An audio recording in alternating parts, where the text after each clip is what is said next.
Bom dia, galera do oitavo ano. Estamos aí na primeira semana do PET 5. Esse é o vídeo de explicação do conteúdo. Sou o professor Rafael, professor de Geografia, e vamos aí direto ao nosso conteúdo para as explicações, tudo bem? Bora lá? Fluxos migratórios contemporâneos, né? Então, só a palavrinha, o texto aqui, o título, né? Fluxo significam normalmente idas e vindas, né? Migratórios é você ter poder migrar de um lado, de um lugar para outro, né? E contemporâneos, né? Nada mais quer dizer do que na atualidade. Tudo bem? Então vamos lá.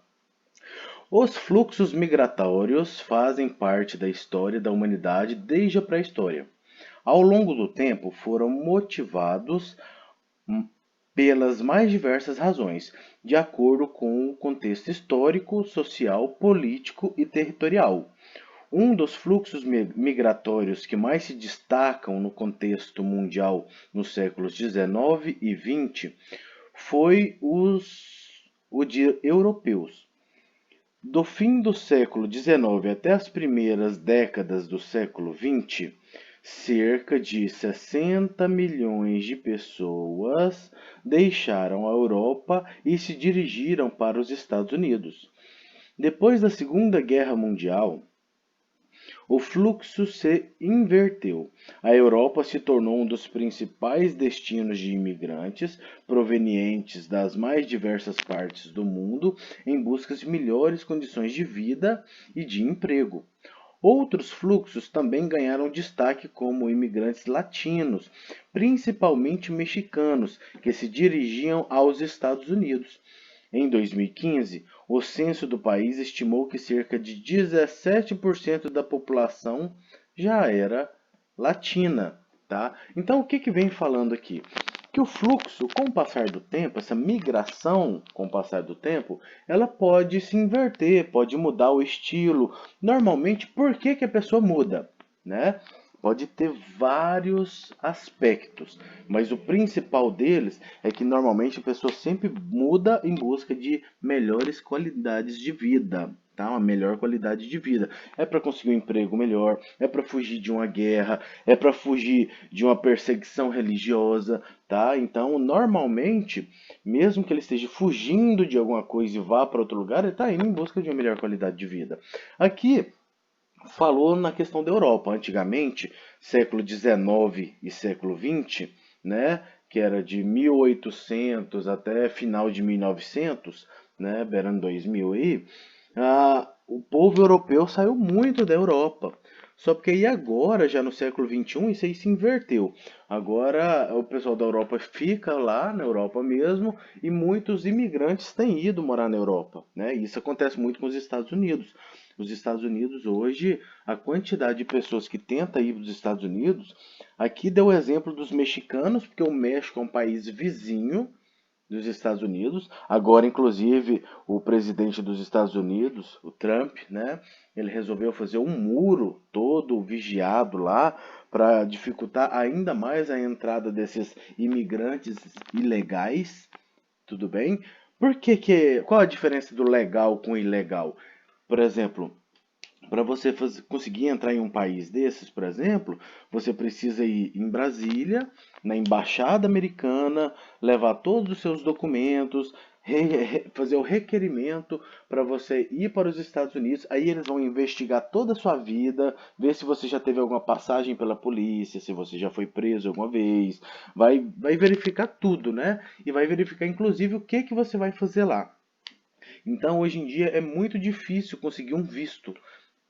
Não, menos da metade das pessoas que vão solicitar esse visto conseguem esse visto. Tudo bem? Então, por não conseguir o visto, não conseguir entrar legalmente, e fica caro. Tem gente que gasta muito dinheiro, né, tentando tirar esse visto legalmente, e no final ele é negado. Aí as pessoas, por fim, acabam tentando ilegalmente. Só porque ao entrar em um país ilegalmente, você perde todos os direitos naquele país, né? Você não pode trabalhar de carteira assinada, você não pode ser atendido em um hospital, né? Porque se você chegar machucado, doente em um determinado hospital, eles até vão te atender. Só que eles vão te atender e chamar a polícia. né, a polícia de imigrantes lá, tá? Então, entrar ilegalmente é muito complicado, tá bom? Bom, continuando. São vários os fatores que podem levar as pessoas a migrarem, né? Um deles é o êxodo rural, quando as pessoas saem do campo em busca de emprego e melhores condições de vida nas cidades. Tá vendo que sempre tem essa palavrinha melhores condições de vida, né? Independente de onde é que a pessoa tá, para onde é que ela vai, sempre a busca por melhor condição de vida, né? Esse êxodo rural aconteceu muito, né, no por volta de 1930 até 1970, aconteceu isso muito no Brasil. Só para você imaginar que 85% da população brasileira morava nas fazendas, né? 85% morava nas fazendas. E aí o que, que aconteceu agora? Isso se inverteu. Agora 85% das pessoas do Brasil moram nas cidades, nos grandes centros. Tá? Então, qual foi a quantidade de pessoas que saiu da zona rural e veio para a cidade? Né? Então, é um caso a se pensar. As pessoas podem mudar de país, de emprego e de uma vida melhor. Conflitos internos e guerras também são motivos que levam pessoas a irem para mais longe. Aí, próximo subtítulo. Refugiados e deslocados internos. Tá? Atualmente, um fluxo que tem ganhado cada vez mais destaque preocupado o governo de países do mundo todo é o de refugiados e deslocados internos. Quando as pessoas se deslocam dentro de um próprio país, fugindo de conflitos, são denominados pela Organização das Nações Unidas, a ONU, como deslocados internos. Tá? Então, o que é deslocado interno? É aquela pessoa que foge para outro lugar, mas foge para outro lugar dentro do próprio país. Tá bom? Quando saem do país, são chamados de refugiados, tá bom? Se você muda de Minas fugindo de alguma coisa lá para o Nordeste, lá para o Norte do Brasil, você é um deslocado interno. Mas se você sai do Brasil e vai para o Uruguai, Paraguai, Argentina, Estados Unidos, né? Você se torna um refugiado, tá bom? Mas lembrando que quando você tem a licença, a autorização, o visto para entrar no outro país, você não é refugiado. Você é refugiado simplesmente quando você tenta entrar ali de qualquer maneira ilegalmente. Tudo bem? Ou até mesmo com a autorização do país, mas ele não tem o visto, tá? A ONU tem uma agência para deslocados internos e os refugiados, conhecida como Alto das Nações Unidas para Refugiados, né? Em 2016, segundo a estimativa, havia no mundo mais de 36 milhões de deslocados internos, né? 36 milhões, dos quais cerca de 7,5 milhões estavam na Colômbia, 7 milhões na Síria, 5 milhões no Iraque, né? Então são países que vivem em guerra civil. O que é guerra civil? Tem muita gente que tem dúvida, né? Lembra ali dos Vingadores, né? Guerra civil e tal, mas não assimilou ainda. Guerra civil é aquela guerra interna dentro do próprio país. Muitas vezes é uma guerra entre um estado e outro estado, ou entre a população e o governo. Tá? Isso é guerra civil. É guerra que envolve civis, pessoas que não são militares. Tudo bem? O número de refugiados foi estimado em aproximadamente 17 milhões. O país que mais abrigaria refugiados era a Turquia, com cerca de 3 milhões. A condição social de refugiados figura-se como o verdadeiro desafio ideal da solidariedade internacional, defendido pela ONU e pelos mais diversos governos, movimentos sociais e outras entidades civis e políticas, né? Isso porque a situação desses grupos é extremamente delicada. Sobre vários aspectos, a exemplo da nacionalidade, muitas vezes negada nos países de destino, onde permanecem em áreas especiais, chamados campos de refugiados. Pessoal, para você entender o que a gente falou aqui agora, tá falando assim que os países deveriam sim acolher aquele pessoal que vem de outros países refugiados. Refugiados, normalmente, você tem que entender, eles estão fugindo de alguma coisa.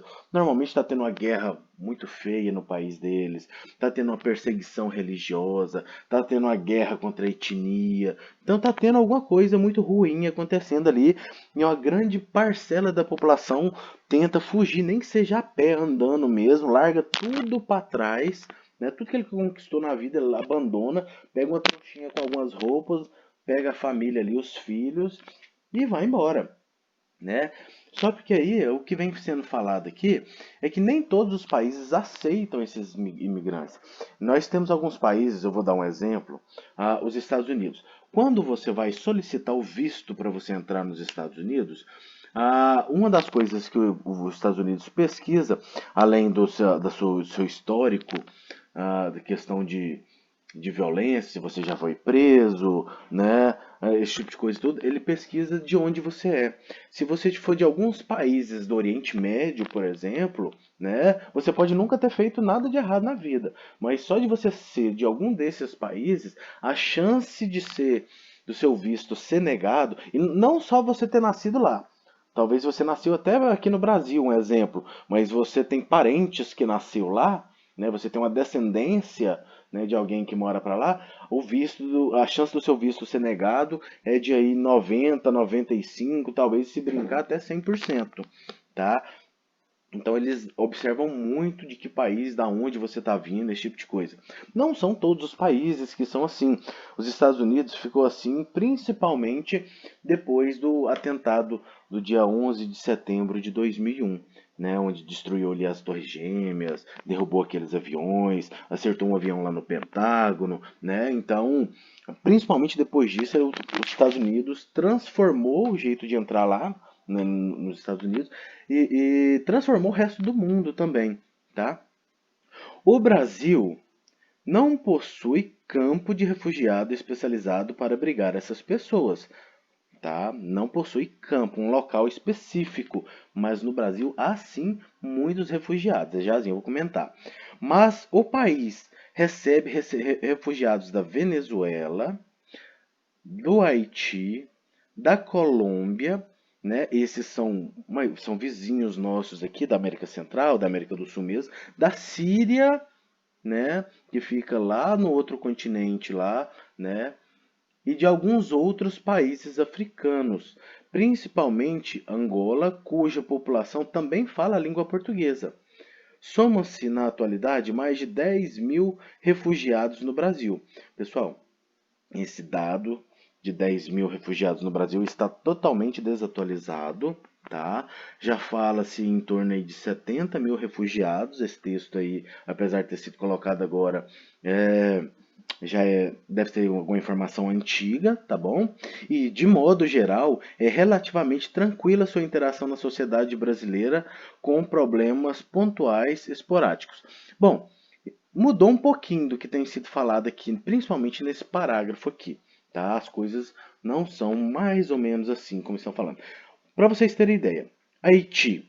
O Haiti, há mais de uma década atrás, teve um terremoto muito grande. Para quem não sabe onde fica o Haiti, não fica lá do outro lado do mundo não, tá, gente? O Haiti é uma ilha que fica aqui na América Central.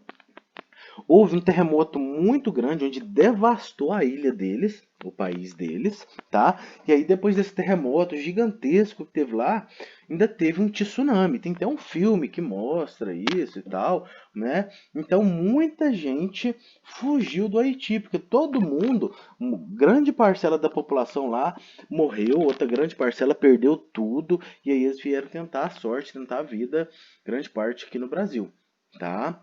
Eles falam, é uma população que fala francês, tá bom? Haitianos, tudo bem? Venezuelanos.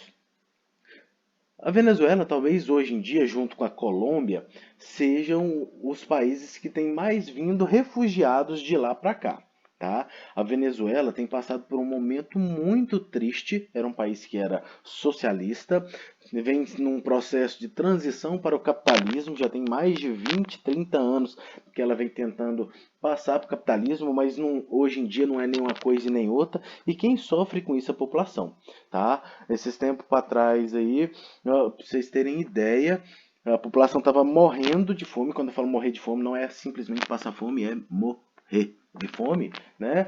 Eles estavam matando seus animaizinhos de estimação para poder se alimentar deles. Agora você imagina o nível de desespero dessas pessoas, né? Ao ter que matar um bichinho que ele ama tanto, que a pessoa gosta tanto, para poder se alimentar dele. É porque realmente não consegue nada mesmo ali para poder se alimentar. Então a população foge, né, para tentar algo melhor. E o presidente de lá, da Venezuela, ele não deixa, tá? Ele põe guardas vigiando para a população não fugir, tá? E a população morrendo lá dentro, tá? Então normalmente é desse jeito. Tudo bem?